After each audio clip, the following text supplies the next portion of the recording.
الاعمال بالنیات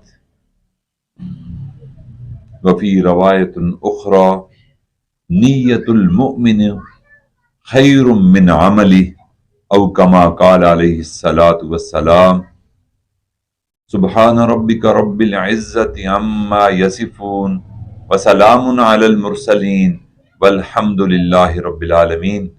دروشی پڑھ لیجیے۔ اللہم صلی علی سیدنا محمد وعلی آل سیدنا محمد وبارک وسلم۔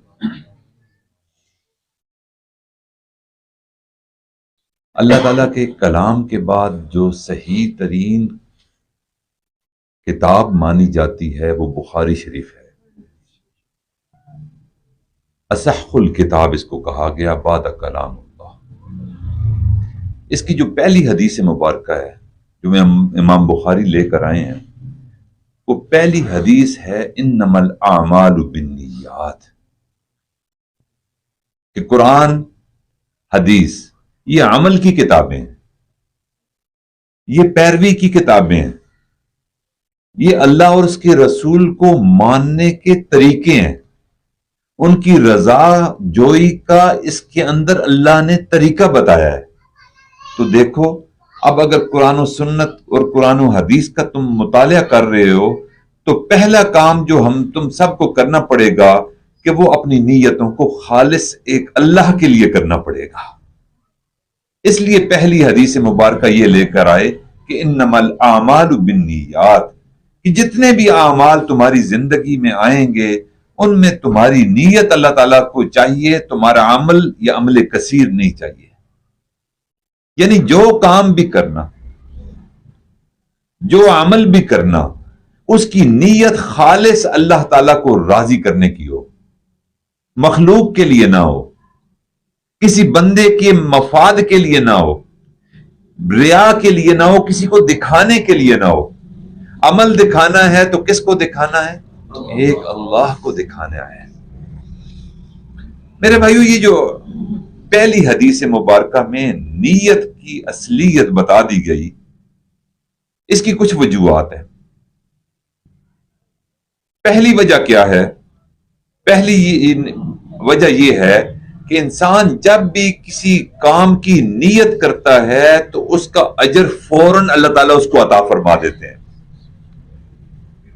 ابھی وہ کام عمل کے سانچے میں نہیں ڈالا، ابھی اس نے کوئی قدم نہیں بڑھایا، کوئی عبادت کا آغاز نہیں کیا، کوئی مخلوق کی خدمت کا کام شروع نہیں کیا، صرف دل میں یہ ارادہ کیا ہے کہ میں فلاں کام کروں گا۔ اب یہ جو دل کی نیت ہے، اس دل کی نیت میں کوئی ریا نہیں، دل کی حالت تو صرف اللہ کو معلوم ہے، تو اس لیے مخلوق کے لیے تو اس نے نیت کی نہیں، صرف خالق کے لیے کی ہے، اور خالق کو معلوم ہے کہ میرے بندے نے نیک عمل کی نیت کر لی ہے، اس لیے یہ ریا سے خالی ہوتی ہے۔ دیکھیں، آپ کوئی عمل کرتے ہیں، اجتماعی عمل ہے، نماز کا عمل ہے، روزے کا عمل ہے، زکوٰۃ کا عمل ہے، حج کا عمل ہے، طواف اور سعی ہے، یہ سارے اعمال ایسے ہیں کہ جس میں مخلوق ہمیں دیکھ رہی ہوتی ہے۔ جیسے آپ باہر جاتے ہیں، اگر آپ روزے کے ساتھ ہیں تو کوئی تواضع آپ کی کرنے کی کوشش کرے گا تو آپ کہہ دیں گے کہ انا صائم، کہ میں روزے سے ہوں۔ تو روزے کی نیت تھی اللہ کے لیے، لیکن مخلوق کو بھی علم ہو گیا۔ لیکن جب تک یہ نیت رہتی ہے، مخلوق کو علم نہیں ہوتا، وہ خالص اللہ کے لیے ہوتی ہے، تو اس لیے اس کا اجر جاری ہو جاتا ہے۔ اور جب عمل کے سانچے میں آتی ہے تو جو بندے بھی اپنی نیت کی راکھی کرتے ہیں، اپنی نیت کا تحفظ کرتے ہیں کہ میں جو کام بھی کر رہا ہوں اللہ کو راضی کرنے کے لیے کر رہا ہوں، تو پھر ان کو عبادت پر بھی وہی اجر ملتا ہے جو ان کو نیت پر اجر مل رہا ہوتا ہے۔ پہلی وجہ تو یہ ہے۔ دوسری وجہ کہ نبی علیہ الصلوۃ والسلام نے ارشاد فرمایا کہ نیت المؤمن، مومن کی نیت خیر من عملی، اس کے عمل سے بہتر ہے۔ اب دیکھیں نیت کا مقام کون سا ہوتا ہے؟ آنکھیں ہیں، کان ہے، زبان ہے؟ نہیں، نیت کا مقام دل ہے۔ انسان دل کے اندر ایک ارادہ کر لیتا ہے کہ اگر اللہ نے مجھے نوازا، دنیا کی دولت مجھے عطا کی، تو میں اس دولت کو غریب لوگوں پر خرچ کروں گا۔ اب دیکھیں، یہ جو نیت تھی، اس نیت اللہ تعالیٰ کے ہاں پہنچ گئی اور اللہ تعالیٰ نے اجر لکھ دیا، تو یہ نیت کہاں کی ہے؟ دل میں کی ہے، اور دل تمام اعضاء کا سردار ہے۔ یعنی قلب جو ہے یہ آنکھوں کا، کانوں کا، ہاتھوں کا، تمام جتنے اعضاء ہیں، پاؤں کا سردار مقام کون سا ہے؟ دل۔ اور اللہ تعالیٰ کی معرفت کا مقام بھی کون سا ہے؟ دل۔ اللہ سے محبت کا مقام بھی دل۔ نبی علیہ الصلوۃ والسلام کے ساتھ محبت کا مقام بھی دل۔ اب جب دل کے اندر انسان نیت کر لیتا ہے اور دل تمام اعضاء کا سردار ہے، تو جو انسان دل کے اندر نیت کر لیتا ہے، ایسی خالص نیت تمام عملوں کی سردار بن جایا کرتی ہے۔ تو اس لیے جو دل کے اندر معاملہ ہے، یہ پہلے کرنا چاہیے کوئی بھی عمل کرنے سے پہلے۔ آپ کوئی عمل بھی دنیا کا کر رہے ہیں، دین کا کر رہے ہیں، تو اس سے پہلے نیت کر لیں کہ دیکھیں یا اللہ، میں نے یہ ارادہ آپ کے ہاں لکھوا لیا کہ میں نے انشاءاللہ فلاں عمل کرنا ہے، اس کی نیت کر لی، اب نیت کا اجر جاری ہو جاتا ہے۔ تیسری وجہ یہ ہے کہ نیت میں دوام ہوتا ہے۔ مثال کے طور پر ہم نے یہ نیت کر لی کہ ہم اپنی زندگی میں جو نیک عمل کریں گے، تسبیحات کریں گے، سنتوں پر عمل کریں گے، پہلے دن یہ نیت ہر مومن کر لے کہ حضرت آدم علیہ الصلوۃ والسلام سے لے کر نبی علیہ الصلوۃ والسلام تک جتنے انبیاء آئے، اور پھر حضرت آدم کی امت کے مومنین سے لے کر حضور نبی کریم خاتم النبیین صلی اللہ علیہ وسلم کی امت کے آخری فرد تک میرے تمام عمل کا ثواب میں ان کی روحوں کو کرتا ہوں۔ تو یہ نیت کیا ہو گئی؟ اب نیت یہ جاری ہو گئی، اب اس کو دوام مل گیا، اب بار بار کہنے کی ضرورت نہیں۔ اللہ کو پتہ چل گیا کہ میرے بندے نے یہ نیت کر لی ہے کہ اس نے یہ ثواب اپنے اعمال کا ان مقدس ہستیوں کو پہنچانا ہے، ارواح کو پہنچانا ہے، تو اب بار بار اس کے تکرار کی ضرورت نہیں۔ اس لیے نیت کے عمل کو، نیت کا جو عمل ہے اس کو دوام حاصل ہے، عمل کو دوام حاصل نہیں۔ اب دیکھیں انسان کے بس میں کیا ہوتا ہے کہ ارادہ کر لینا، عمل اس کے اختیار سے باہر ہے، جتنا اختیار اس کا تھا اتنا ٹوٹا پھوٹا عمل، تھوڑا عمل اس نے کر لیا۔ لیکن ایک بات اس میں نقطہ دیکھیں کہ انسان کا اختیار تھا تھوڑے عمل پر، نیت اس نے بڑے عمل کی تھی، تھوڑے عمل کا اختیار اس کو اللہ نے دیا، اس نے تھوڑا عمل کر لیا۔ اللہ تعالیٰ کو یہ اختیار حاصل ہے کہ اس کے تھوڑے عمل کو اللہ تعالیٰ اس کی نیت کے مطابق تمام عملوں کا ثواب اس کو عطا فرما دے۔ یہ اختیار میرے رب کو حاصل ہے۔ ہمارا کام کیا ہے کہ ہم جو نیت کر لیں اس میں کوئی ایک آدھ قدم بڑھا دیا کریں، پھر اللہ تعالیٰ کی حضور پیش ہو جایا کریں کہ میرے مالک، میں کمزور ہوں، ناقص ہوں، برداشت نہیں کر پاتا، ٹائم نہیں نکال پاتا، لیکن میری نیت تو آپ تک پہنچ چکی کہ میں نے آپ کو راضی کرنے کے لیے عمل کیا ہے۔ میرے مالک، میں نے اپنی بس کے مطابق عمل کر لیا، آپ اپنے اختیار کے مطابق اس پر اجر عظیم عطا فرما دیجیے۔ تو یہ نیت دوام ہوتی ہے، اور عمل کو دوام اور استقلال نہیں ہوتا، یعنی عمل جاری نہیں رہتا، عمل رک جاتا ہے۔ یہ تیسری وجہ ہے۔ ایک اور نقطہ اس میں دیکھ لیجیے، انسان کے عمل محدود ہوتے ہیں۔ چاہتا تو بہت کچھ ہے کہ میں راتوں کو بھی اٹھوں، پوری پوری رات عبادت کروں، میں صدقہ خیرات بھی کروں، میں یہ لوگوں کے ساتھ بھلائی اور خدمت خلق کے کام بھی کروں، یہ نیت تو کرتا رہتا ہے۔ چنانچہ نبی علیہ الصلوۃ والسلام کے ایک صحابی تھے، وہ اس دنیا سے رخصت ہوئے، اور رخصت ہونے کے بعد اپنے ایک ساتھی صحابی کو خواب میں آئے، اور خواب میں آنے کے بعد انہوں نے پوچھا صحابی سے کہ آپ یہ بتائیے کہ اللہ نے آپ کے ساتھ کیا معاملہ کیا؟ جب اللہ کے حضور آپ پیش ہوئے، سوال و جواب ہوا، تو کیا معاملہ کیا اللہ نے آپ کے ساتھ؟ تو انہوں نے کہا اللہ نے میرے ساتھ بڑا کرم کا معاملہ کیا کہ جب میں اللہ کے حضور حاضر ہوا تو اللہ نے کہا کہ اس نے اپنی زندگی میں اتنا سونا، اتنا چاندی اور اتنا مال و منال لوگوں میں خرچ کیا ہے، اس سارے کا ثواب میں نے اس کو عطا کر دیا، چنانچہ اس کو جنت کے بالا خانوں میں لے جاؤ۔ تو میں حیران ہوا کہ میں تو ایک مفلس آدمی تھا، میں تو ایک فقیر آدمی تھا، میرے پاس تو سونا چاندی کوئی نہیں تھا، نہ مال و منال تھا، یہ اللہ رب العزت کیا معاملہ ہے؟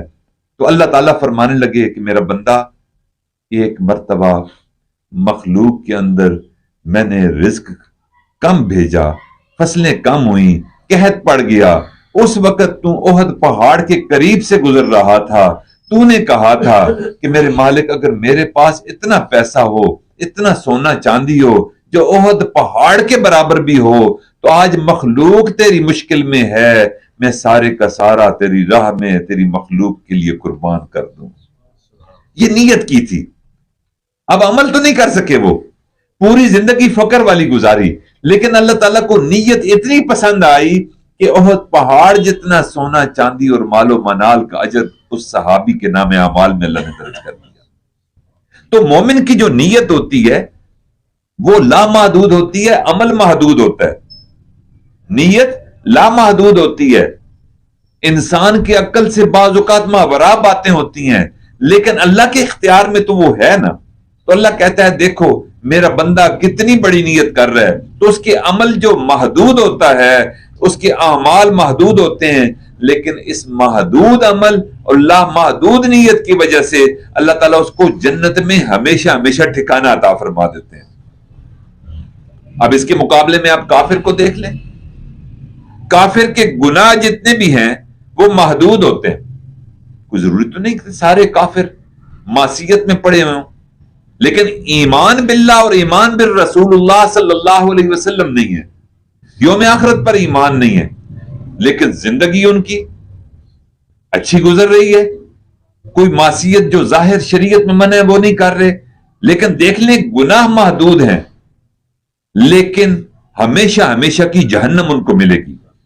اب اس میں نقطہ دیکھ لیں کہ مومن کے عمل تو اگرچہ محدود ہیں لیکن نیت لامحدود، اس لیے اس مرنے کے بعد اس کی جنت میں زندگی بھی لامحدود ہے، ہمیشہ ہمیشہ کی۔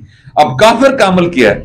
وہ محدود ہے، معصیت اس نے زیادہ نہیں کی، لیکن اللہ اور اس کے رسول اللہ صلی اللہ علیہ وسلم پر ایمان نہیں لایا، اس ایمان کی نیت نہ کرنے کی وجہ سے اب وہ ہمیشہ ہمیشہ کے لیے جہنم میں رہے گا۔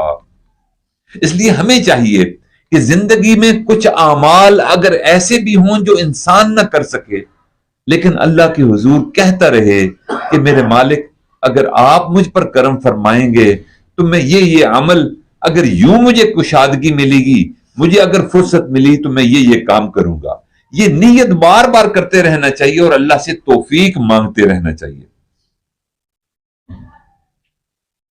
میرے بھائیو، قیامت والے دن بہت سے بندے پہاڑوں جیسے اعمال لے کر آئیں گے، بڑے اعمال ہوں گے، مخلوق خدا کی خدمت ہوگی اور دیگر اعمال حسنہ ہوں گے، ان کی نیت ہوگی اور وہ کرتے رہیں گے دنیا کی زندگی میں، لیکن نیت خالص نہیں ہوگی، تو اللہ تعالیٰ نیت خالص نہ ہونے کی وجہ سے، خالص نیت کس کو کہتے ہیں؟ الا للہ الدین الخالص، ہر کام کرنا اور تمام اعمال کا دار و مدار نیت پر ہے، اور نیت کس کے لیے؟ اللہ کے لیے۔ اب نیت جب اللہ کے لیے نہیں ہوگی تو اللہ تعالیٰ تمام اعمال جو بظاہر اس کے اچھے اعمال ہوں گے ہوا منصورہ، ہوا گرد و غبار بنا کر اللہ تعالیٰ روز قیامت اڑا دیں گے۔ لیکن اگر اچھا عمل تھوڑا بھی ہوگا لیکن نیت اگر اللہ کو راضی کرنے والی ہوگی تو اللہ تعالیٰ اس تھوڑے عمل کو بھی اپنی رضا کا ذریعہ بنا کر جنت کا پروانہ مومن کے ہاتھ میں تھما دیں گے۔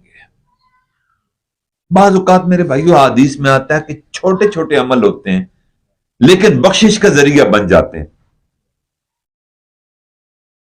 قیامت کے دن ایک بندہ اللہ کے حضور پیش ہوگا، دنیا کی زندگی میں لوگوں کے حقوق اس کے اوپر ہوں گے، اور جب روز قیامت اللہ کے حضور پیش ہوگا تو اس سے حق لینے والوں کو اللہ تعالیٰ بلائے گا کہ دیکھ لو تم نے حق لینا تھا اس سے، اب میں تمہیں موقع دے رہا ہوں کہ اس سے حق لے لو۔ اب لوگ کہیں گے کہ یا اللہ اس کے پاس تو کچھ بھی نہیں ہے، دینے کے لیے تو کچھ بھی نہیں سوائے اعمال کے۔ تو اللہ تعالیٰ فرمائیں گے ٹھیک ہے، تم اپنے حقوق کے مطالبے کے بدلے میں اعمال اس کے لیتے چلے جاؤ۔ چنانچہ وہ اعمال اس کے جو تقاضا کرنے والے ہوں گے ان کے نام اعمال میں اللہ تعالیٰ ایک ایک کر کے اکٹھے کرتے چلے جائیں گے۔ اس کے اعمال جو تھے وہ گھٹتے چلے گئے، حقوق ادا ہو رہے ہیں لوگوں کی، جو دنیا کی زندگی میں لوگوں کے حقوق ان کے پاس رہ گئے تھے، اب اس کے اعمال کے بدلے میں اللہ تعالیٰ اس کے نام اعمال کو خالی کرتے چلے جا رہے ہیں۔ لوگ یہ سمجھیں گے کہ اب قریب ہے کہ اس کو جہنم میں دھکا دے دیا جائے گا، لیکن اللہ تعالیٰ اس کو بخشش کا فیصلہ فرما کر جنت میں روانہ کریں گے۔ تو اللہ تعالیٰ سے جو پوچھیں گے کہ یا اللہ یہ کیا معاملہ کہ اب تو اس کے اعمال کوئی نہیں رہے، اس کے باوجود آپ اس کو جنت میں روانہ کر رہے ہیں، تو اللہ تعالیٰ فرمائیں گے کہ دنیا کی زندگی میں اس نے لوگوں کی بھلائی کی نیت کر لی تھی، اس نیت کے اخلاص میں صرف ایک وجہ تھی کہ میں نے اپنے رب کو راضی کرنا ہے، اس نیت پر اس نے عمل کوئی نہیں کیا تھا، اس کے بس میں نہیں تھا، اس نیت کے اخلاص کی وجہ سے میں آج اس کے سارے گناہوں کو معاف کر رہا ہوں۔ میرے بھائیو دیکھیں، سچ فرمایا نبی علیہ الصلوۃ والسلام نے کہ نیت المومن خیر من عملی، یہ مومن کی نیت اس کے عمل سے بہتر ہے۔ عمل میں تو ریا آ سکتی ہے، عمل میں تو وساوس آ سکتے ہیں، عمل میں تو دیگر معاملات آڑے آ سکتے ہیں، لیکن میرے بھائیو نیت کا حال تو میرا اللہ جانتا ہے۔ اسی طرح میرے بھائیو یہ جو نیت کا معاملہ ہے، اس پر بھی بے شمار لوگوں کے واقعات کتابوں میں ملتے ہیں۔ ایک پڑوسی تھا حضرت امام احمد بن حنبل رحمۃ اللہ علیہ کا، وہ لوہار تھا، اور وہ لوہار بالکل پڑوس میں رہتا تھا۔ وہ فوت ہو گیا۔ اب فوت ہونے کے بعد وہ اپنے ایک ساتھی کو خواب میں نظر آیا۔ اب زندگی اس نے امام احمد بن حنبل رحمۃ اللہ کے پڑوس میں گزاری تھی۔ اب دیکھا اس بندے نے کہ وہ تو جنت میں پہنچ چکا، اور اللہ تعالیٰ نے اس کو مقام کون سا عطا کیا؟ مقام یہ عطا کیا کہ جو امام احمد بن حنبل رحمۃ اللہ علیہ کا جنت میں مقام تھا، وہ لوہار اس کے ساتھ ان کے ساتھ جنت مقیم ہوا ہے۔ لوگوں نے پوچھا اس سے کہ یہ کیا معاملہ؟ وہ تو وقت کے بہت بڑے امام تھے، ان کی وجہ سے تو لوگوں کو بڑی ہدایت ملی، ان کا درس بڑا مشہور تھا، بڑے فقیہ تھے، دین کی بڑی خدمت کی، تم ان کے ساتھ لوہا کوٹنے والے تم کدھر پہنچ گئے؟ انہوں نے کہا بات یہ نہیں، واقعی ان کے مقام اللہ کے ہاں بڑا بلند، مجھے اللہ نے ان کے مقام کے ساتھ کا مقام کیوں دیا؟ وہ میری ایک نیت کی وجہ سے۔ میں نے یہ نیت کر لی تھی کہ میں ان کے پڑوس میں لوہے کوٹنے کا کام کیا کرتا تھا، میری بھٹی تھی اور میں لوہار تھا، لیکن میں نے ایک نیت کر لی تھی کہ امام احمد بن حنبل رحمۃ اللہ تعالی علیہ کی مسجد میں جس وقت اذان شروع ہوگی، میں خاموشی سے اذان سن کر اپنا لوہا کوٹنے کا کام چھوڑ کر سیدھا مسجد میں جایا کروں گا۔ یہ میں نے دل میں نیت کر لی تھی۔ اب جب بھی اذان شروع ہوتی امام احمد بن حنبل رحمۃ اللہ کی مسجد میں، تو میں وہ جو ہتھیار میرے ہاتھ میں ہوتا لوہا کوٹنے کے لیے ہتھوڑا، اب وہ ہتھوڑا میں لوہے پر مارنے کی بجائے اپنے کندھے سے پیچھے پھینک دیا کرتا تھا کہ نہیں، میرے رب کی ندا آ گئی، اب میرے لیے ضروری ہے کہ میں رب کی ندا پر لبیک کہتا ہوا ہوں، امام احمد بن حنبل کے پیچھے نماز پڑھ لوں۔ اللہ تعالیٰ کو یہ میرا عمل اور یہ نیت اتنی پسند آئی کہ آج امام احمد بن حنبل کا ساتھ مجھے جنت میں عطا کر دیا۔ اسی طرح میرے بھائیوں، ایک آدمی تھا جو حضرت امام اعظم نعمان بن ثابت رحمہ اللہ کا پڑوسی تھا۔ وہ مزدور آدمی تھا، کچھ کام کاج کرتا تھا، لیکن پڑوس کس کا تھا؟ حضرت امام اعظم رحمہ اللہ کا۔ تو وہ رات کو جب عشاء کے بعد واپس آتا تو کیا دیکھتا کہ امام اعظم رحمۃ اللہ علیہ وہ اپنے گھر کے صحن میں مصلی بچھا کر رب کے حضور کھڑے ہوئے عبادت میں مصروف ہے، نوافل پڑھ رہے ہیں۔ تو یہ دل میں ایک کہتا کہ یا اللہ آپ نے مجھے مزدور پیدا کیا ہے، میں پورا دن کماتا ہوں اپنے بچوں کے پیٹ پالنے کے لیے، محنت مزدوری کرتا ہوں، رات کو تھکا ہارا میں واپس آتا ہوں جس طرح، اور میری کثیر العیالی بھی ہے، میری فیملی بھی بڑی ہے، بچے بھی بہت زیادہ ہیں، تو مجھے زیادہ محنت کرنا پڑتی ہے بچوں کی پرورش کے لیے اور نان نفقے کے لیے۔ اگر آپ نے مجھے فارغ کیا ہوتا دنیا کے معاملات اور رزق کے معاملے میں، مجھے آپ نے ایسی فراخی دی ہوتی جو امام اعظم رحم اللہ کو دے رکھی ہے، تو میرے مالک میں بھی اسی طرح رات کو آپ کے دربار میں مصلی پر کھڑا ہو کر آپ کی عبادت میں مصروف ہو جاتا۔ یہ نیت اس نے کیا رکھی تھی کہ یا اللہ میں محنت تو کر رہا ہوں، لیکن جس دن بھی آپ نے مجھے فراخی اور کشادگی عطا فرمائی رزق میں، اس دن میں بھی راتوں کو اٹھ کر آپ کی عبادت کروں گا۔ اللہ تعالیٰ کو اس کی نیت اتنی پسند آئی کہ اس کے مرنے کے بعد اللہ تعالیٰ نے روز معاشر ان کو حضرت امام اعظم ابو حنیفہ رحمۃ اللہ کا ساتھ جنت میں عطا فرما دیا۔ اس لیے میرے بھائیوں، یہ جو نیکی کی آرزو کرنی ہے نا، نیکی کی تمنا کرنا، یہ بہت ضروری ہے۔ اور ہمیں بھی چاہیے کہ ہم اگر پوری زندگی اعمال میں اگر کچھ کمی بیشی ہو جائے، لیکن نیت میں کمی بیشی نہ ہو، نیت میں اخلاص ہو، اور بار بار نیت کو دہراتے رہنا چاہیے کہ یا اللہ اگر آپ نے یہ کیا ہوتا تو میں یوں کرتا، اب بھی آپ سے وعدہ ہے کہ اگر یہ کر دیا آپ نے میرے ساتھ تو میں بھی انشاءاللہ، اگر آپ نے مجھے اولاد دی تو میں اس کو حافظ قرآن بناؤں گا۔ اسی طرح میرے بھائیوں، یہ اگر مجھے آپ نے اولاد دی تو میں فلاں نیک عمل کروں گا، اگر میرا بیٹا یوں ہوا تو یوں، نیت کا اخلاص اللہ تک پہنچانا چاہیے کہ اگر اللہ تعالیٰ آپ نے مجھے زیادہ مال و منال دیا تو میں پوری بستی کے غریبوں کے نان نفقے کا اور کھانے پینے کا بندوبست کروں گا۔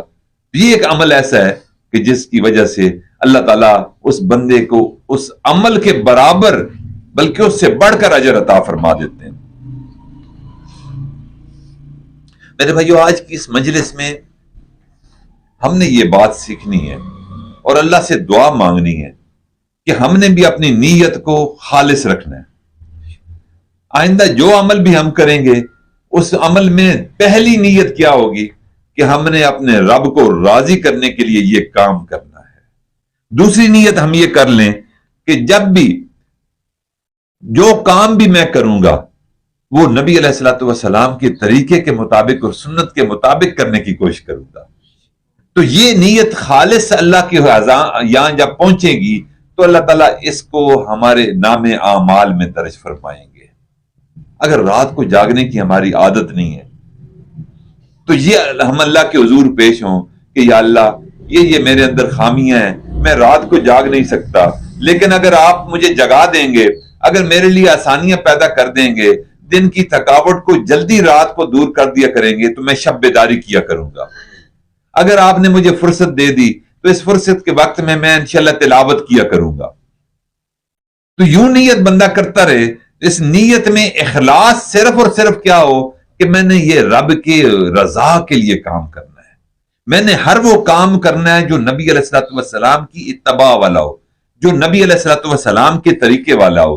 میرے بھائیو، یہ اعمال ہمارے بس میں نہیں، ہمارے اختیار میں نہیں، ہم کمزور ہیں، شیطان بھی ہمارے پیچھے ہے، ہم نے اپنے کاروبار بھی کرنے ہیں، ہم نے ملازمتیں بھی کرنی ہیں، بچوں کی پرورش کے لیے ان کے کھانے پینے کا بندوبست بھی کرنا ہے، لیکن ٹائم بعض اوقات نہیں مل سکتا۔